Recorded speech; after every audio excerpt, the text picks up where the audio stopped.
अच्छा, मतलब यही समझे कि सिंध के और जो पंजाब के किसान हैं उनका भी एक आपस में मुश्तरका एक इत्तेहाद है और वो भी एक मुश्तरका तौर पर तहरीक चला रहे हैं। इससे पहले शायद भिटशा में भी आपने कॉन्फ्रेंस की थी और 17 जी तारीख जी, को भी अभी हम। किसानों का आलमी हाँ दिन है, जी। उस हवाले से भी कोई आपके एहतजाज वगैरह हैं या प्रोग्राम आपने मुरतब किए हैं? जी, ये अभी 17 अप्रैल को भी हम दीपालपुर में एक बहुत बड़ा प्रोग्राम कर रहे हैं 13 के बाद। वो किसानों को आलमी दे रहे हैं और उसमें भी हमारा मेन नारा जो है वो शेख नाल के खिलाफ है। और उसमें पंजाब के बाएं बाजू के तमाम जिले में शामिल हैं। सही। हकूक़ खल्क पार्टी ने उसको इनिशिएट किया था और बाकी लोग इसमें शामिल हो गए हैं। उसमें तमाम लेफ्ट के ग्रुप शामिल हैं। तो ये सिंध में जो आवाम की बगावत है वो अब पंजाब के अंदर इन रोड्स बना रही है, लोगों के दिलों में, शऊर में।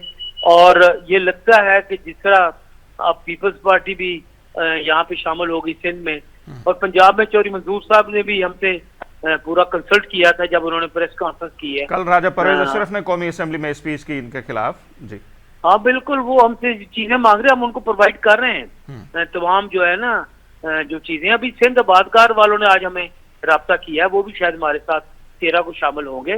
तो हम यूनिटी को बढ़ा रहे हैं। और पंजाब, ये पाकिस्तान किसान राब्ता कमेटी चारों सूबों में मौजूद है, 30 तंजीमें इसकी मेंबर हैं। सिंध से तो जो है ये पलीजो साहब की पार्टी की जो सिंध हारी तहरीक है, वो हारी कमेटी है, वो हमारे साथ है। अवामी वर्कर्स पार्टी के जो हारी पोरियत कमेटी है वो हमारे साथ है।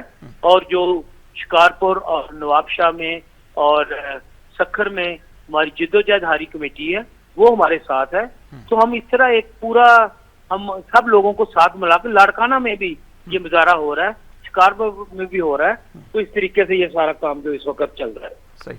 अच्छा तारिक साहब, आप क्या समझते हैं, जैसे जो भी पानी के माहिर हैं, जब भी हमारी उनसे बात होती है, डॉक्टर हसन अब्बास साहब हो गए, नसीर मेमन साहब हो गए, या एहसान लगारी जो इरसा में सिंध के नुमाइंदे हैं, तो वो तो हमें बताते हैं, बार बार बताते हैं सबूत के साथ कि सिस्टम में पानी इजाफी है ही नहीं। या हसन अब्बास साहब जैसे जो इंडिया में राजस्थान केनाल का तजर्बा हुआ, उनका रेगिस्तान आबाद नहीं हो सका। तो ये बातें जो हमारे यहाँ ये अकल के अकाबर बैठे हुए हैं, दानिशर, इनको ये बातें क्यों समझ में नहीं आती? एक तो रेगिस्तान आबाद नहीं हो सकता, दूसरा सिस्टम में पानी नहीं है, तीसरा इस तरह के मंसूबों से दूरियां पैदा होती हैं लोगों के दरमियान, फेडरेशन कमजोर होता है। ये बात इनको आपके ख्याल में क्यों समझ में नहीं आती सर?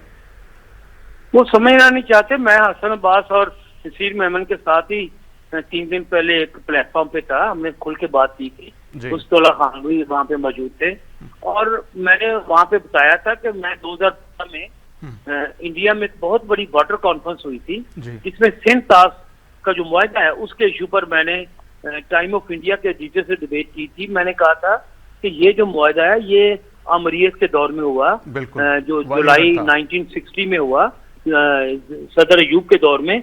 पंजाब का, पाकिस्तान का पानी उसमें दे दिया गया पानी, और 7% पानी जो है वो सिंध की तरफ से भी दे दिया गया। तो ये जो मंसूबा है ये रीनेगोशिएट होने वाला है, इसको खत्म किया जाए और नया मंसूबा किया जाए। क्योंकि हम जो पाकिस्तान के जो मफादात थे उसका अयूब खान ने कोई नहीं रखा था। मुझे पलीजो साहब ने कहा, मैंने जब कालाबाग डैम के खिलाफ हम तहरीक चला रहे थे, मैंने कहा पलीजो साहब जस्ट मुझे एक सिंपल सा आर्गुमेंट दे, कालाबाग डैम क्यों नहीं बनना चाहिए। उनका जवाब था पानी नहीं है, 3 लफ्ज थे। और मैं फिर फौरी तौर पे मैं भी तमाम जो है उनमें गया जो पेपर थे और बिल्कुल पानी नहीं था।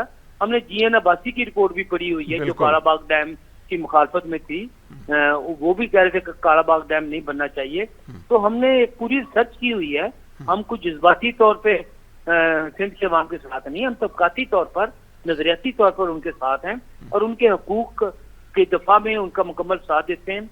ये जो एस्टेब्लिशमेंट है ये समझना नहीं चाहते, ये जमीनों के नाम पर लूट मार करना चाहते हैं। मैं आपको बताऊं, जितनी बगावत है ना सिंध में, कोई जुर्रत नहीं कर सकता ये कनालें प्रैक्टिस में लाने का। ये सवाल ही पैदा नहीं होता ये कनालें कभी बन जाएं। उसकी बड़ी वजह अवामी बगावत है जो इस वक्त सिंध में जारी है। आप इस बगावत को कुचल नहीं सकते, आप इस बगावत को रोक नहीं सकते, आप इस बगावत को एक तरफ जो है वो इससे लापरवाह नहीं हो सकते। आपको बात सुननी पड़ेगी। और ये पंजाब के अंदर भी बात जिस तरह हमने फैलाई है, जब पंजाब के अंदर भी बात फैलेगी फिर देखेंगे कि ये जो मगरूर कमांड हमारे रूलिंग क्लास और रूलिंग एलीट है वो किस तरह इन नहरों को बनाने के मंसूबे को अमल में लाने की कोशिश करते हैं।